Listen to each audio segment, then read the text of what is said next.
આજની ધર્મકથા.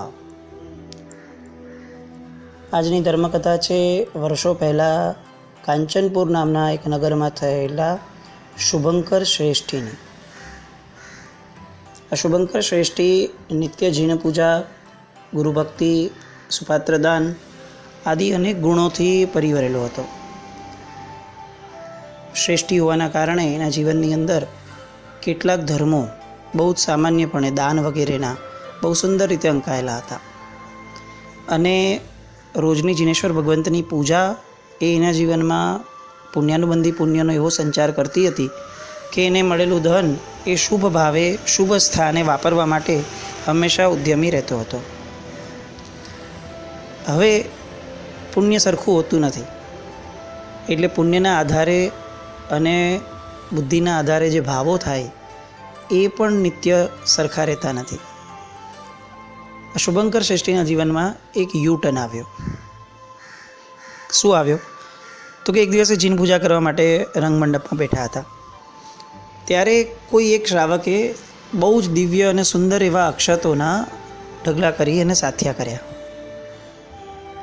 આ અક્ષતની સુગંધ એટલી જબરદસ્ત હતી કે શુભંકર શ્રેષ્ઠીને એવું લાગ્યું કે મેં મારા જીવનમાં આટલી સરસ સુગંધ અક્ષતની ક્યારે મેં કલ્પના પણ નથી કરી.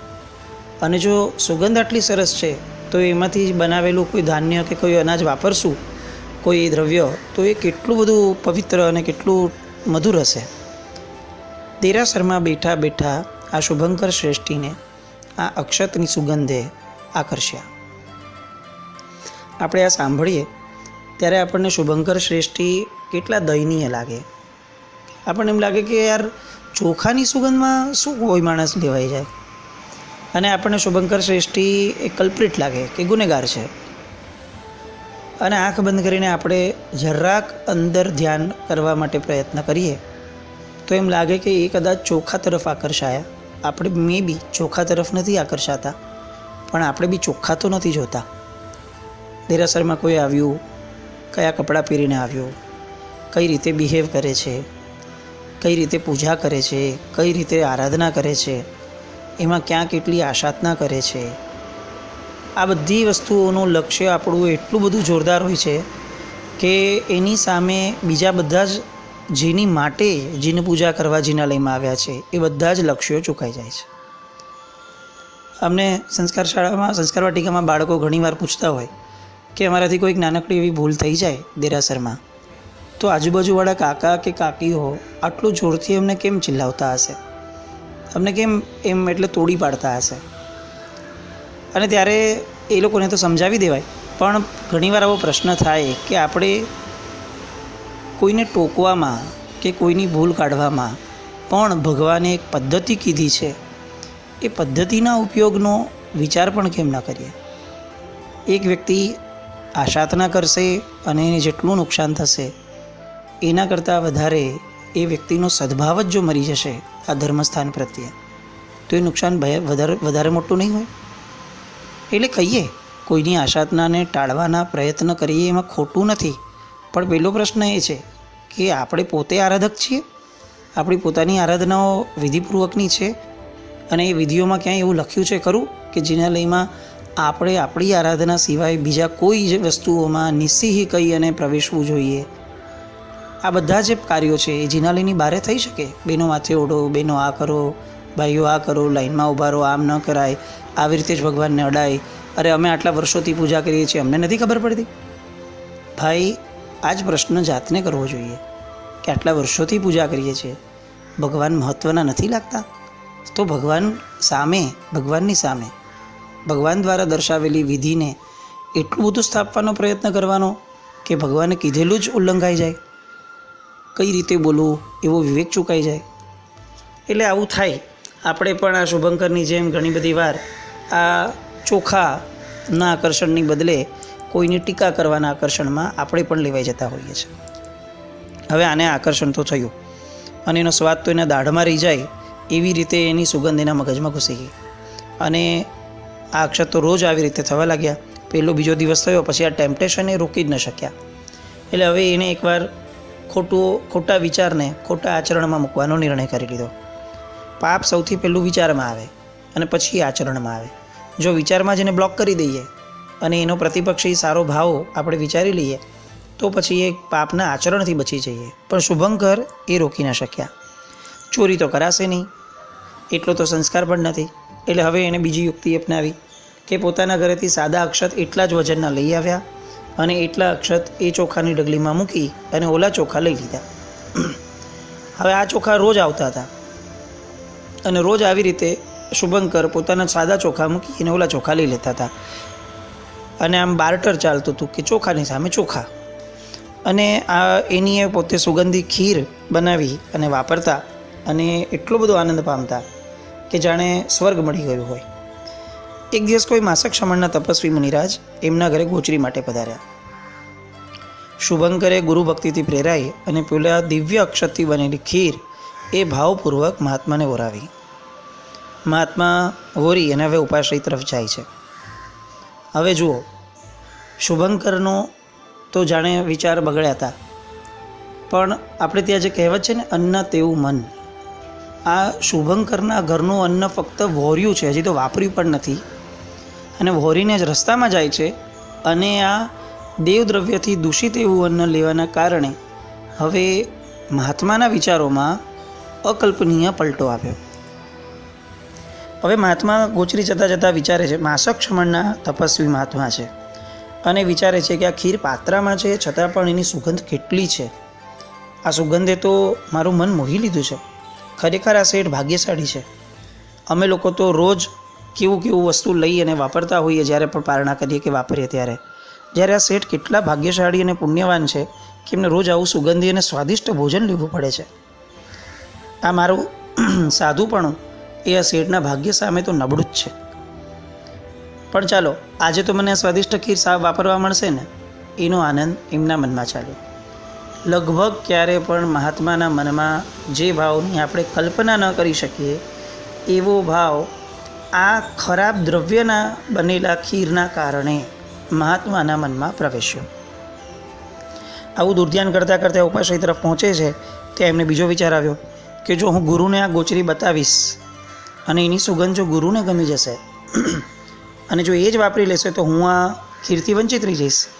એટલે એમણે ગુરુ ભગવાનને આ ગોચરી બતાવી જ નહીં, ખીરવાળી, અને તરત જ પોતે જ એકલા જઈ અને આ ખીર વાપરી લીધી. હવે શુભંકરના ભાગ્યની આ જે કલ્પના છે એ મહાત્માના મનમાં ચાલવા લાગી કે આ તો દેવતાઓને પણ આવી ખીર ન મળે એવી કરી. ક્યાંક પોતાના તપ ઉપર પણ વિચાર આવે કે જો આવી જ ખીર મળતી હોય તો હું રોજ ઓરવા જાઉં માસક શમણને હમણાં થોડું પેન્ડિંગ રાખી દઉં. આવું વિચારતા ખીરના કલ્પનાઓમાં મહાત્મા સૂઈ ગયા. સૂતા તે સૂતા. બીજે દિવસે આવશ્યક ક્રિયાનો સમય થયો તો પણ ન જાગ્યા. ગુરુને ચોક્કસ વિચાર આવ્યો કે આ શિષ્ય ક્યાંક ને ક્યાંક આવશ્યક ક્રિયા ચૂક્યો છે, એટલે એનો મતલબ કે એના આહારમાં કોઈ અશુદ્ધિ થઈ છે. આપણે ત્યાં એટલી બધી સ્પષ્ટતાઓ હતી, એટલી બધી આરાધક ભાવની શુદ્ધિઓ હતી કે એક નાનકડું સરખું પણ નબળું તત્વ જો જીવનમાં પ્રવેશી જાય ને તો તરત જ એલર્ટ થઈ જવાતું. આપણે જોઈએ પુણ્યના દ્રષ્ટાંતમાં પણ આજ કે સામાયિકમાં રોજ એટલો ભાવ આવતો કે આજે ભાવ નથી આવતો એટલે તરત જ એને ખ્યાલ આવી ગયો કે અણહકની વસ્તુ આવી છે. આ મહાત્માને પણ આવું થયું ગુરુ ભગવાનને કે આ ગુરુ ભગવાન રોજ આવશ્યક ક્રિયા સુપેરે કરતા હોય છે પણ આજે નથી કરતા, તો એનો મતલબ કે કોઈ અશુદ્ધ દ્રવ્ય આવી ગયું છે. આપણને તો આવો પ્રશ્ન નથી આવતો, કારણ કે આપણામાં તો ઓલરેડી એટલી બધી અશુદ્ધિઓથી આપણે ભરાયેલા અને ખરડાયેલા છીએ કે હવે શુદ્ધ દ્રવ્ય આવી જાય તો કદાચ આપણને વિચાર આવે કે હવે આનું શું થશે, આ દ્રવ્યનું. મહાત્માના ગુરુ ભગવાન તે પૂછ્યું કે આ ગોચરીએ ક્યાં ગયા હતા. ખ્યાલ આવ્યો કે શુભંકરના ગયેલા, અને શુભંકરના ઘરે ગુરુ ભગવાન ગયા પોતે આચાર્ય ભગવાન, અને પૂછ્યું કે શુભંકર, તમને બરાબર યાદ છે કે તમે ઓરાવેલું દ્રવ્ય શુદ્ધ હતું અને મુનિને ખપે એવું જ હતું? એટલે શુભાંકરે નિખાલસતાથી સરળ ભાવે કીધું કે સ્વામી, બીજો કોઈ તો કંઈ હતું જ નહીં. આ એક ચોખાની ખીર મેં ઓરાવેલી, એ ચોખા પણ મારા ઘરના નહોતા, એ પણ મારા ઘરના ચોખા મૂકીને હું દેરાસરમાંથી આ ચોખા લઈ આવ્યો છું, એટલે બીજું કંઈ અશુદ્ધ જેવું લાગતું નથી. અને ત્યારે ગુરુ એને કહે છે કે શુભંકર, તે આ જરા પણ યોગ્ય કર્યું નથી. ભગવાનના શાસ્ત્રોમાં કહ્યું છે કે પ્રવચનની વૃદ્ધિ કરનાર અને એવા જ્ઞાન દર્શન ચારિત્રની આરાધના કરનાર એવા મુનિ ભગવંતો, એમના પેટમાં અગર દેવદ્રવ્યનું નાનકડું પણ દ્રવ્ય જાય છે તો એ દ્રવ્યના કારણે એ અનંત સંસારી થાય છે. અને શ્રાવક પણ જો જીન દ્રવ્યનું ભક્ષણ કરે તો એ ઉતરતી કક્ષાનો સંસારી થાય છે. અને આવું પાપ તે અમારા ગુરુ ભગવંતને, અમારા મુનિ ભગવંતને કરાવડાવ્યું, તપસ્વી મુનિરાજને.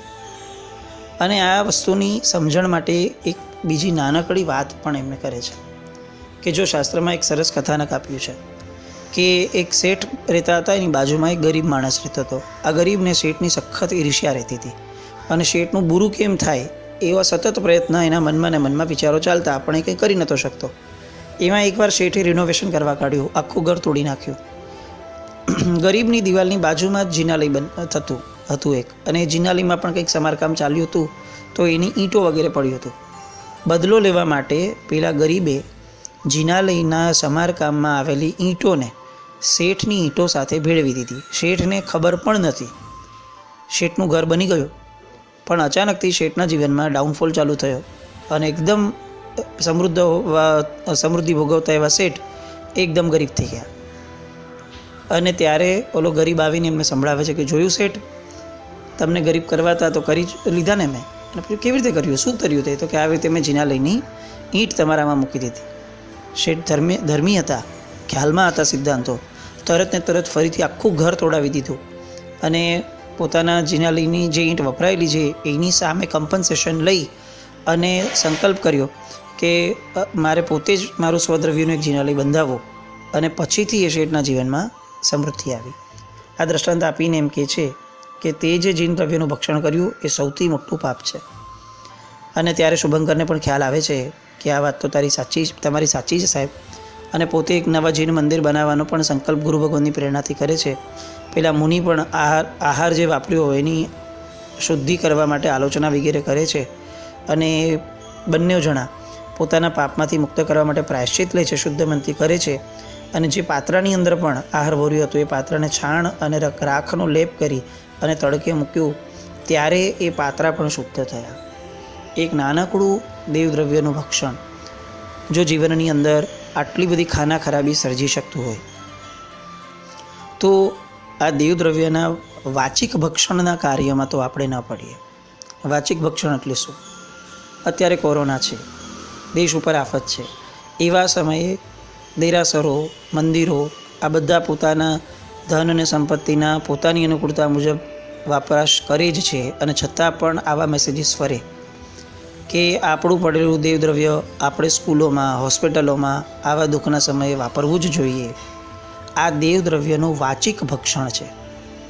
અને આવા મેસેજીસ ફોરવર્ડ કરવા અથવા એને વાંચવા અથવા મનથી એને સહમતિ આપવી એ માનસિક ભક્ષણ છે. આપણે ત્યાં પાપ ફક્ત ક્રિયામાં નથી, મન, વચન, કર્મ ત્રણેયમાં છે. આપણે તો કયું દેવદ્રવ્યનું ભક્ષણ કરવાના કે દેવદ્રવ્ય વાપરવાના અધિકારી છીએ, પણ મનથી અને વચનથી પણ આવી વાતોને ફેલાવવી, આવી વાતોને સારી માનવી, આવી વાતો કરવા જેવી છે, આવો પક્ષપાત ઊભો કરવો, આ દેવદ્રવ્યનું ભક્ષણ અનંત સંસારી કારણ વગરના બનાવી દેશે. પ્રભુ જે વ્યવસ્થા મૂકીને ગયા છે એ વ્યવસ્થાને ગુરુ ભગવંતો, સંવિઘ્ન ગીતાર્થ ભગવંતો જે નિર્ણય લે શાસ્ત્ર અનુસાર, એ નિર્ણય એ એમનો અધિકાર છે. આપણા અધિકારની અંદર એમના નિર્ણયનું પાલન જ છે. એમને સજેશન, એમની વાતો કરવી, એમના વિશે ટીકા ટિપ્પણી કરવી એ આપણા અધિકારનું ક્ષેત્ર નથી ને નથી જ. અને કેટલાક પાપોથી તો ચોક્કસ બચવું જોઈએ, એમાંનું આ એક આ દેવદ્રવ્ય ભક્ષણનો પાપ. એટલે આ શુભંકરના દ્રષ્ટાંતથી આપણે સમજીએ અને આપણા જીવનમાંથી આ પાપને દૂર કરીએ. બીજી એક વાત, ચૈત્ર મહિનો ચાલે છે, કીડિયારા પૂરવાનો સમય છે. આપણા બહુ વર્ષોની પરંપરાથી આપણને આ એક ધર્મ મળ્યો છે કે કીડી આખા વર્ષની અંદર ચૈત્રની આસપાસમાં જ બહાર નીકળી અને પોતાનું જે આખા વર્ષનો સ્ટોક છે એ લોકો આ મહિનામાં ભરતા હોય. એટલે આપણા પૂર્વજો હંમેશા બાજરાનો લોટ કે રવો, એની અંદર સાકર કે થોડું ઘી અને એવું મેળવી અને કીડિયારું પૂરતા હતા. ચૈત્ર પૂરો થવા આવ્યો છે, ગણીને 2-3 દિવસો છે.